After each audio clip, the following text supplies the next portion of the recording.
Hey y'all, how y'all doing? Happy Saturday, feliz sábado. Okay, happy Sabbath to me. And to anybody else out there taking Sabbath, I strongly encourage it. Welcome back. If you know me, if you do not recognize this face, I'm so sorry. My name is Latrice. Nice to meet you. Okay. And this right here where you've arrived or you've come to see me in YouTube, this is Faith by Latrice, okay? Where faith is the muscle we exercise around here. Now let's get on into it. No dilly-dallying. All right, y'all. I hope you guys are well.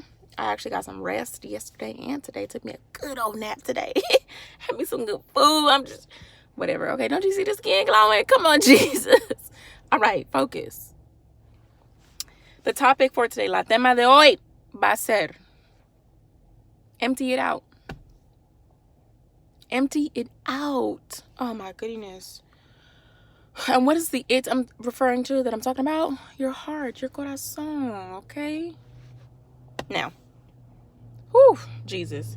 All right, y'all. So, sorry, this car is passing. Yes, I'm gonna be a go get my little ambiance. Okay. All right. So basically, where this topic is gonna come from is, listen. Shout out once again my online pastor, Pastor Dharius. PD, what up? So I'm gonna put the link in the description. This is actually linked it in like 2 videos ago or something. It's from his New Year's service of "I'm not the same. I'm not the same. I am not the same." You know what else is not gonna be the same? The price. Yesterday's price. It's not gonna be today's price, but anyways, neither here nor there. So in that sermon, he mentioned something. So it was about Gideon. Okay, remember I've been talking about this maybe like yesterday or the other day or whatever. About Gideon, who the angel of the Lord came and visited him and said, "You mighty man of valor." And he was like, "No, I'm not. I'm scared. I'm hiding inside of a wine press right now while I'm threshing wheat." And then basically, moral of the story was his behavior was lying to him. He was that mighty man of valor that God was going to use to help defeat the Midianites. But what he said in there was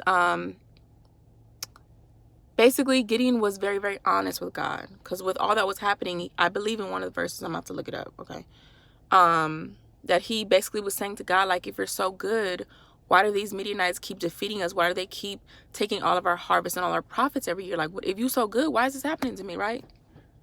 And let's not knock Gideon, because I know a few of us didn't question God. Like, excuse me, Lord Jesus, you good and everything. Your word is good, but when life get the life in, where's your goodness, right?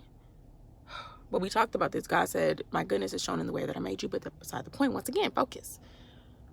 But basically the point is that he was very honest. This is what the pastor was pointing out. That Gideon was very honest. He was like, I appreciate his honesty in that, because not all of us are that honest with God. Not all of us are that honest with ourselves. Let's just be real practical from a day-to-day standpoint. Not all of us are that honest with ourselves. Like, you know what? This is how I'm actually feeling today. Like, I'm not just going to go through the day and be smiling and kikiing and joking when really I feel like crud. When really I'm mad at such and such. When really I just feel like crying, you know? So he was like, let's commend Gideon on being honest with God and like really saying what was in his heart, because he was hurt. Like, I'm scared. These people keep taking all our crops every year. And he mentioned there's somebody else in the Bible, my favorite guy, David, who God himself said, David is a man after my own heart. Sidebar. Him saying that, right? And because he actually said it to the king at the time was Saul. Okay, boom. God was going to replace Saul as the king with David, because Saul didn't follow some simple instructions. So that's a word to somebody. If you can't follow some instructions, sometimes you only get that one time. Okay.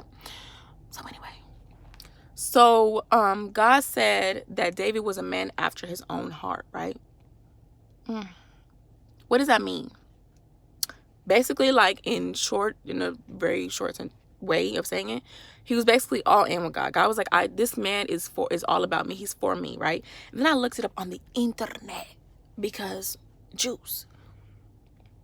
I got a definition that said, what does it mean for him to be a man after God's own heart? It said, listen to me, one who seeks to actively live in obedience to God while being captivated by the beauty, sufficiency, and necessity of God, and is one who responds properly when confronted with sin, when confronted with missing the mark. Oh my God. The last part got me. one who responds properly when confronted with it, one who just owns up to it, who says what's actually in their hearts, who is just honest, like, you know what, you right, I messed up, I did that, or this is how I felt, or this is how I feel, this would have, right, all in with God, basically. And actually, let me read to you the verse that God is saying that David's a man after his own heart. It's in Acts 13, excuse me, Acts 13:22. He says, and when he had removed him, when God had removed Saul, he raised up for them, the people, David as king, to who also he gave testimony and said, I have found David, the son of Jesse, a man after my own heart, who will do all my will. Right? That's all you need right there. Like, that's in plain English. He's like, he gonna be for me. He gonna ride for me. He might mess up sometimes, which he did mess up sometimes, but he was still for God, right? Boom. Now this empty out your heart. Oh my God. Perfect example. What came back to my mind is I have this book of poetry, right? Now, first of all, shout out to my friend who got it for me. I won't say his name because I don't know how he feels about that. But anyways, on the internet says, you know, everybody don't need to know his name. But anyway, he got me this book, and it's actually a book of poetry because I love poetry and I love books and all the things. Yes, I write poetry.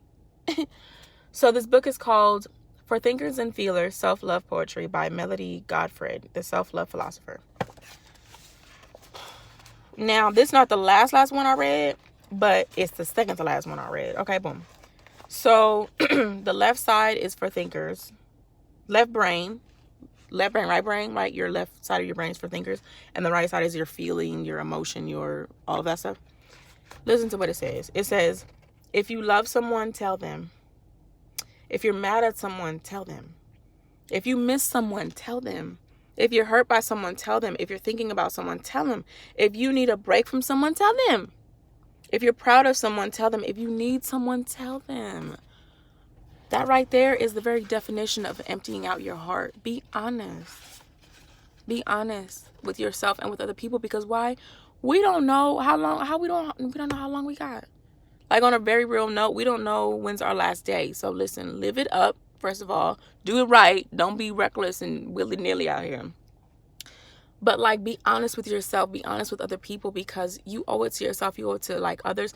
And this is something I actually adapted real quick. This is something I actually adapted. I've always basically been a pretty honest person since I was a child, according to my parents. But honestly, like in 2015, when I lost somebody very, very, very close to me, who I did not think that I would lose them like this. And it was a grief that I experienced that I had no idea, but I didn't know this kind of grief at all. And that's when, whatever, we'll get into that, maybe another video. But anyways, the point, after that happened, after I lost that person, it just really crystallized to me the very brief time we have on earth. And I was even more honest with myself and with other people than I'd ever been, right? It was like an automatic switch that my brain was like, look, just say it. It don't matter how you look. It don't matter how it turned out. Just say it. It's okay. You can tell that person what you actually think about this situation. Or you can show this person that you actually care about them, even though you just met them. Like, it's okay. It's okay. The world, the society, la sociedad, got us thinking, don't say that. Why would you say that? Oh my God, why would you say that? Why would you say that? So I can't tell somebody I love them. I can't hug somebody. I can't just ask them, is it okay if I hug them because I really appreciate what they said? Like, what does it mean? Or it's okay to be like, no, thank you. I don't want that. Or I don't like that. Empty out your heart. Be honest is the moral of the story. That's the point. Who, Jesus.